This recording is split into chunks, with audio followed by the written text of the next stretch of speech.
25 centuries ago, a sculptor named Polykleitos set down his chisel and walked away from a block of marble that would define beauty for the rest of human history.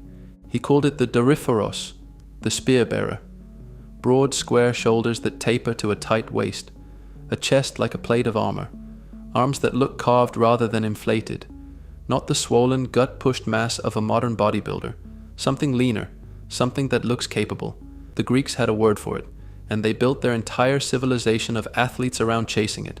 And here's the strange part. Most people who walk into a gym today train 5 and 6 days a week, grind out 20 sets per muscle, and still look almost exactly the same year after year. Meanwhile, the standard for the perfect male physique was solved before anyone owned a single dumbbell. The Greeks were not chasing size, they were chasing a ratio. And once that ratio is understood, the entire fitness industry's obsession with always wanting to do more of everything falls apart. There is a reason the daily grind approach fails for the natural lifter, and it has nothing to do with effort. A physique does not come from how many hours are spent in the gym. It comes from one thing above all others: relative strength. Strength measured against body weight. A man who can press his own body weight overhead and chin himself with 100 extra pounds strapped to his waist does not need to guess what his body looks like. The muscle is already there. It was built by the strength. This is the principle the marble was hiding all along. The Greek ideal was never about looking inflated. It was about a body that was demonstrably, functionally strong for its size, with low enough body fat that every line showed. Strength first. The aesthetics follow automatically. And that flips the modern formula on its head. The goal is not to chase a pump for 90 minutes. The goal is to get measurably stronger on a tiny handful of lifts that build the muscles that actually shape the silhouette. The upper chest, the shoulders, the back, the arms, while staying lean. If the body is the marble, 4 lifts are the chisels. Each one carves a specific part of the silhouette that the eye reads as Greek god. The incline press builds the upper chest, the shelf of armor that makes the torso look square and powerful from the front. The weighted chin-up builds the lats and the upper back, creating the V-taper. A wide back is the single biggest contributor to the illusion of a small waist. The military press builds the shoulders, and capped, 3-dimensional delts are what make the frame look wide and the waist look carved. And the weighted dip builds the lower chest, the triceps, and the front delts, the finishing detail that gives the whole upper body its density. 4 lifts, 3 days a week, that is the entire engine of the program. The rest is detail work. The split is built around recovery, because strength is built between workouts, not during them. 3 sessions a week leaves 4 full rest days, exactly what the nervous system needs to come back stronger and hit new records instead of grinding into a plateau. Workout A falls on Monday. It opens with the incline barbell press for 3 reverse pyramid sets of 5, 6, and 8 reps. Then 2 sets each, taken to failure, of bicep curls, triceps extensions, and rear delt flies. Close it out with 1 quad exercise for 3 sets to failure. Workout B falls on Wednesday. It starts with weighted chin-ups for 3 reverse pyramid sets of 5, 6, and 8, followed by the military press for the same 3 sets. Then 2 sets each of bicep curls, triceps extensions, and rear delt flies. Finish with 1 hamstring exercise for 3 sets to failure. Workout C falls on Friday. It begins with weighted dips for 3 reverse pyramid sets of 5, 6, and 8 reps. Then 2 sets each of bicep curls, triceps extensions, and rear delt flies, and close with 1 glute exercise for 3 sets to failure. The equipment is minimal: a barbell or loadable dumbbells, a pull-up bar, a dip station or set of parallettes, and a way to add weight, a dip belt, or even a loaded backpack. No weight available yet? The bodyweight versions still build the foundation. Feet elevated push-ups for the incline, bodyweight chin-ups, and bodyweight dips until the strength is there to start loading. The 4 key lifts are not run as straight sets. They are run with a method called reverse pyramid training, and it is the single most important reason this program builds strength so fast. Most people use pyramid training the wrong way. They start light for high reps, then add weight set after set, finally reaching their heaviest set last, when the body is already drained. By the time the hard set arrives, the tank is empty, and the lift that matters most is performed at half capacity. The reverse pyramid flips that completely. The heaviest set comes first, while the nervous system is fully fresh. After 2 or 3 warm-up sets, the very first working set is the heaviest weight for the lowest reps, 5 reps, taken to failure. This is where strength is built and where personal records are set, because the body is at its absolute strongest at the start. Then the weight drops by roughly 10%, and the second set is performed for 6 reps to failure. The weight drops another 10% or so, and the final set is performed for 8 reps to failure. Heavy and explosive first, then slightly lighter for a couple more reps each round. The result is the best of both worlds. Peak strength expressed when it counts most, followed by 2 productive back-off sets that add just enough volume to drive growth, without ever compromising that all-important top set. If you're finding value in this, please do yourself a favor and subscribe to my channel, as I've got tons more videos like this one in the pipeline. Now, a note worth being honest about. This program contains no leg work in its core lifts, and that is by design.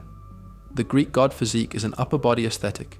The broad chest, the capped shoulders, the V-taper back and arms are what the eye reads as the classical ideal, so every key lift is built to carve that silhouette.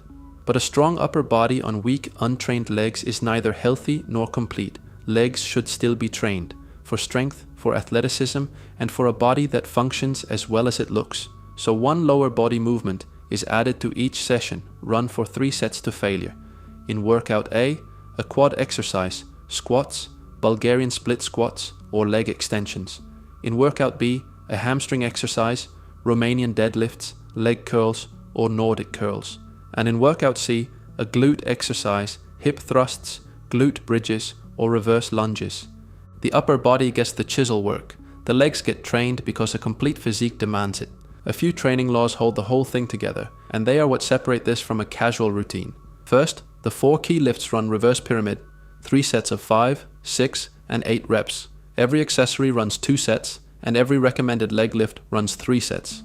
A small number of all-out sets drives more strength than endless junk volume, and it keeps every session under 45 minutes.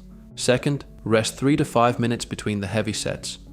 Long rest is not laziness. It is what allows the nervous system to fully recover, so the next set can be performed at full power. And full power is what forces the body to adapt. Third, take every working set to absolute failure, not a couple left in the tank. The set ends when no clean rep with good form is possible. That final brutal rep is the one that signals the body to grow. And fourth, explosive intent on every rep. Drive the bar with maximum force on the way up, control it on the way down.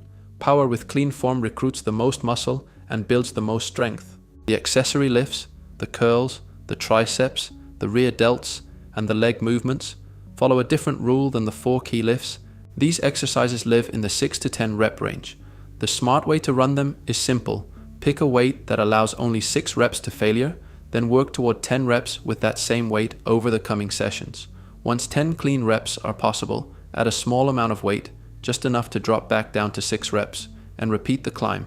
6 to 10, add weight, back to 6, climb again. That slow ratchet is what builds the arms, the rear delts, and the legs over time. But here is the pressure release valve. Progress on the accessories does not need to happen every single week, and that is completely fine. The 4 key lifts are the engine of the Greek god physique.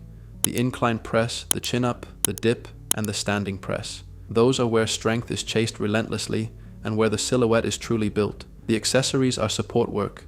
If the curls or the rear delts stall for a few weeks while the big lifts keep climbing, nothing is wrong. The physique is still being carved exactly where it counts. But here is where most programs leave people lost. They tell you to get stronger without ever defining the target. This program does the opposite. Every lift has a ladder, ranked from D tier at the bottom to S tier at the top, and every rung is measured against your own body weight. So the standard scales to the person, not the ego. Each standard is measured on the top reverse pyramid set, the heaviest set of 5. That is the number that determines the tier. Start with the incline press, measured for 5 reps on the bar. D tier is your own body weight. C tier 20% over. B tier 30% over.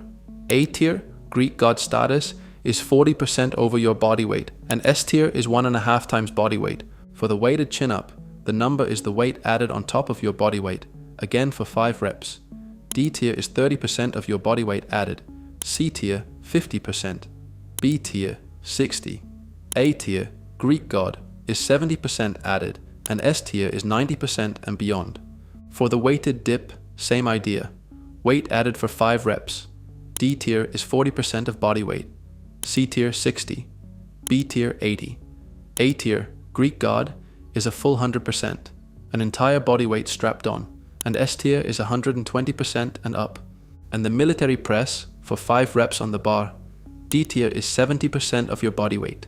C tier, 85%. B tier, 95%.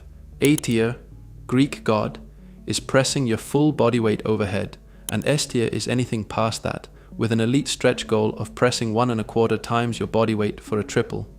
For a 180-pound lifter, Greek god status looks like this: incline pressing 250 pounds, chinning with 125 pounds added, dipping with a full 180 pounds strapped to the waist, and pressing 180 pounds overhead, all for 5 reps.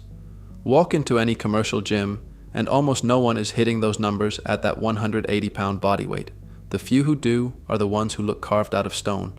The reason this works is the reason most people miss it entirely. Muscle and strength are not built under the bar. They are built in the days of rest that follow. Train a lift to failure, then give the body the time and the calories to rebuild it heavier and stronger. That is the entire cycle, repeated week after week. And just to be clear, 3 workouts a week is not the lazy option. For a natural lifter chasing maximum strength on every lift, it is the optimal one. More frequency only digs a deeper recovery hole, and a body that never recovers, never gets stronger, and never changes. So the path is simple enough to write on a single card. Pick the 4 lifts, train 3 days a week, add weight or reps whenever possible, climb the tiers, stay lean, and let 2,500 years of proven proportion do the rest. The Greeks never needed a fancy gym, a supplement shelf, or a 6-day split. They needed a body that was strong for its size and lean enough to show it. The marble proved it was possible. The 4 lifts prove it is repeatable. If you want a full 12-week workout plan that requires no equipment and no gym, my No Gym Warrior program is linked in the description below.